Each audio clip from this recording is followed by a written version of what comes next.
What is up, Sooner Nation? Welcome back to the Sooner Surge. Before we get started with this video, make sure you hit the subscribe button, join up with the Sooner Surge, be a part of what's going on here.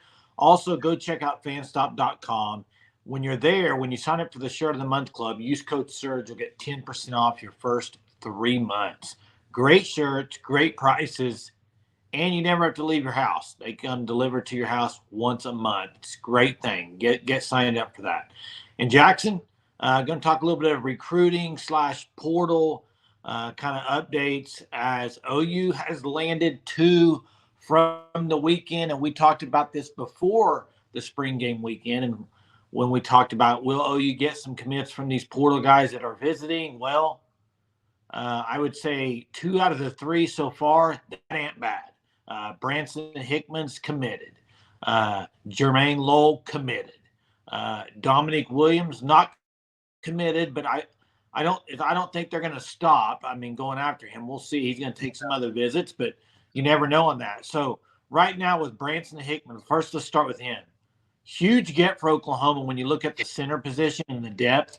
And Bates played a really good game. We've talked about this on the lives. I thought Bates did really good.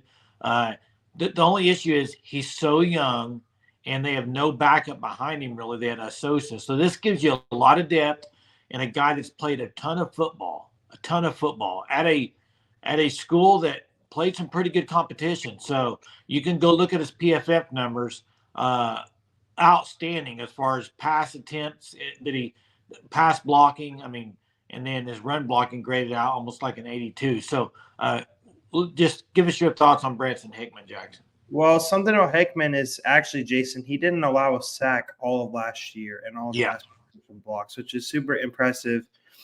And now I know, like I saw on Twitter and stuff, Sooner fans were like, well, with how good of a game Josh Bates played, why were we going after Hickman so hard? Well, this tells me that Bill Bedenbaugh still doesn't think Josh Bates is ready for the moment yet in the SEC, which he still is technically a true freshman because he start the out. Did he start the out? He I mean, here's the deal. You can say true freshman. He's a redshirt freshman, but he hasn't played very many. Yeah, exactly. So, yeah. And with Branson Hickman, he's someone that I know whenever we talked about this previewing the recruits are going to be here for the spring game, some of the transfers, I compared him potentially coming into Oklahoma to do similar to what Walter Rouse did, in which, yes, he was pretty solid at a lower level school. And I would say, I mean, Branson Hickman last year, he was one of the best centers in all of college football. And now Oklahoma has the ability to bring him to Norman to play in the SEC. The expectation is that he'll start at center. This gives Josh Bates another year to sit back and learn and develop. And this gives really Troy Everett where you don't have to rush the recovery process back for him. Maybe whenever Everett's healthy, do they move him back to guard to get maybe even just more depth at guard on the interior of the offensive line? So that's something to watch for there. And I just think that Hickman, he's going to provide an instant impact to an Oklahoma interior offensive line that not desperately needed help because it's solid. But the fact of the matter is you don't expect to have Jacob Sexton starting at guard next year on the inside. You just don't. You expect him to move back out to tackle. I know he started at guard in the spring game. So it's with Hickman, he's someone that's going to come and make instant impact, Jason. Yeah, and the thing about it, you mentioned it, what it gives you. I mean, the main thing it gives you is before Hickman, you're one injury away. If Bates gets injured, you're up the creek. I mean, literally. So it gives you a lot of depth now with him and Bates going at it. And that's going to be a good competition. That's going to be a fight, I think. That's going to be a good battle.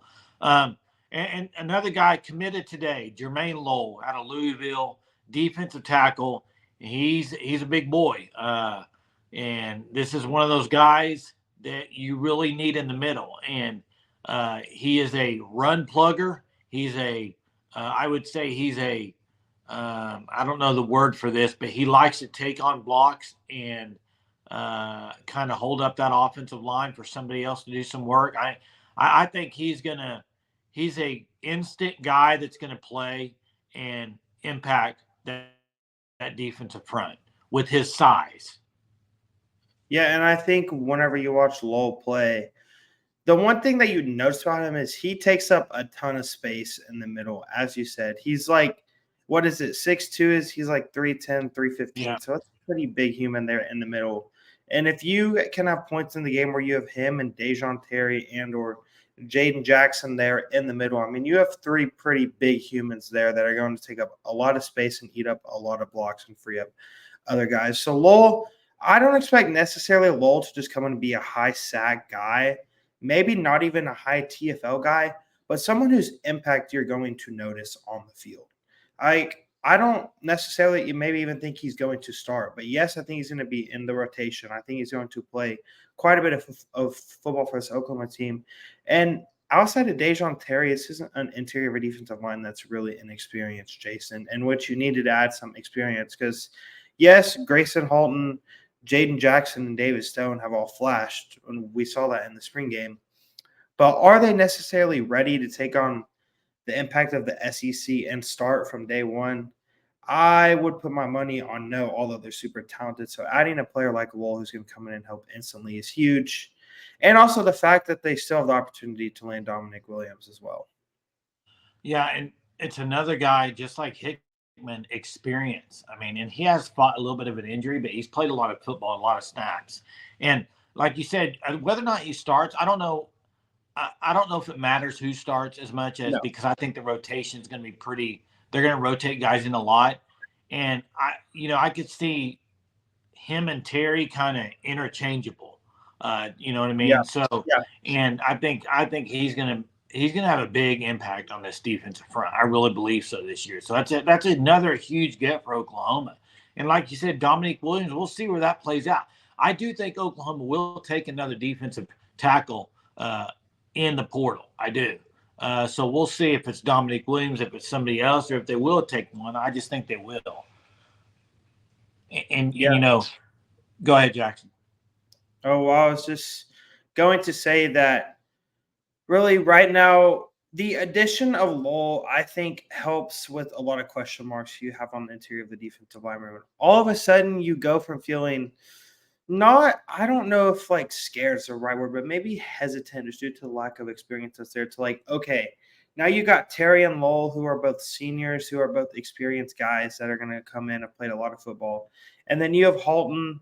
You have potentially Champ Sanders if he can flash and develop into something over fall camp, like we've seen flash from him.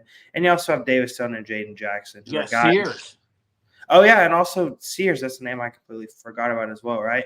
So whenever with the addition of Lowell, the depth there just feels so much more comfortable, in which the interior of the defensive line and the interior of the offensive line were the two biggest question marks depth-wise in which Oklahoma had, and they added one in both of those spots that were transfers. Yeah, and linebackers got to be loving that too because a guy that's going to eat up some blocks for them. Hey, let's move on. Believe it or not, I'm getting ready to say something, and you might think I'm saying the wrong year, but OU got a 2027 commit. 2027 commit. I mean, in fact, Jackson was Zan Row. I don't even know when it happened. My first thought was, well, that's so far down the road. I agree. I can't even fathom if he's still going to be committed by then. But it's also in the same way you could also say, well, the fact that he already committed into Brent Venables' commitment policy, just they tell you all you need to know about Rowe. And we all know where Rowe's from. That Denton pipeline is growing, and it's a pipeline that has become one of the best for Oklahoma football. Yeah, and Jason, I'm going to be honest. I didn't even have Zan Row on my radar. I'm going to be honest. I didn't even know who he was before he committed to Oklahoma. Like, I had not even focused on 2027 at all. I can't tell you 5 prospects in that class right now. But to say that Oklahoma was able to land Zan Row, I mean, that's super impressive. 2027. The kid knew what he wanted, right? He wanted probably I'm sure obviously he was here for the Future Freaks event, which is obviously kind of when things started for Oklahoma with him because that's where they host a lot of 2026 and 2027 guys. And then now Oklahoma, I mean, you're able to get him in the boat at the spring game. That's huge. And we already have seen it in 2026 where they have Jonathan Hatton Jr. committed.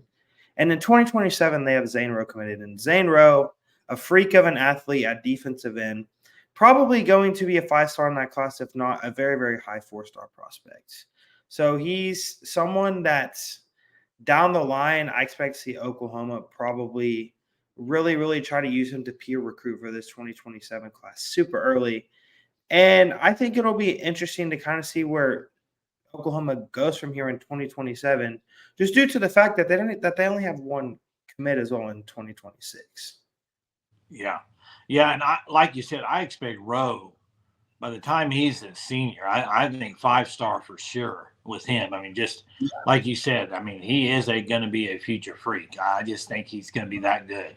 And another thing, Denton is so close to Norman that it's a great pipeline to have, because it's just, you can get guys who want to stay within the vicinity and go to a big time school that can go up there to Norman. So a great commitment for Oklahoma. Yes, 2027, but it doesn't matter.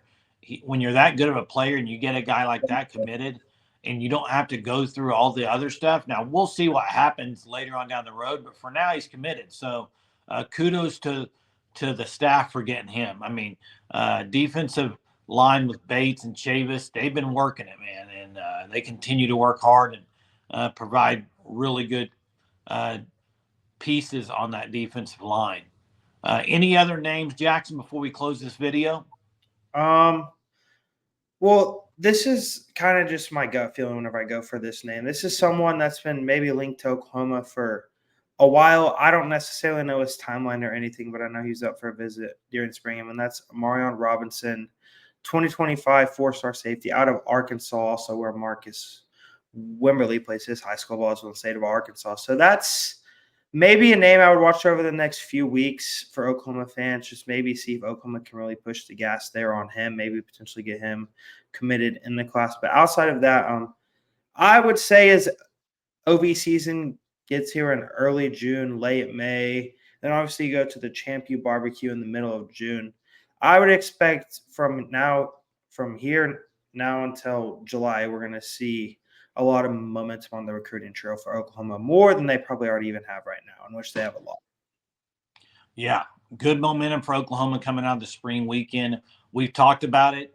If you don't get guys to commit right after the weekend, you may not get them. A guy like Lowell was expected to take visits to USC, I believe, A&M. I mean, so they got him committed. That's huge. Same with Hickman. Hickman, I think, was a little different story, but he committed right after the spring game. That tells you that you're doing things right there in Norman. They get 2 big pieces out of the portal, and then get the 2027 commit from Rowe. Great start to the week for Oklahoma. Let's hope it continues with maybe one more portal addition down the road. But things are hot and heavy in recruiting. It's going to pick up even more. Appreciate you guys, as always, watching the Sooner Surge content. We really do appreciate your viewership. Like, comment, tell us what you're excited about out of these 2 portal guys that Oklahoma got, and about Zan Row. Appreciate it as always. Till next time, Boomer. Sooner.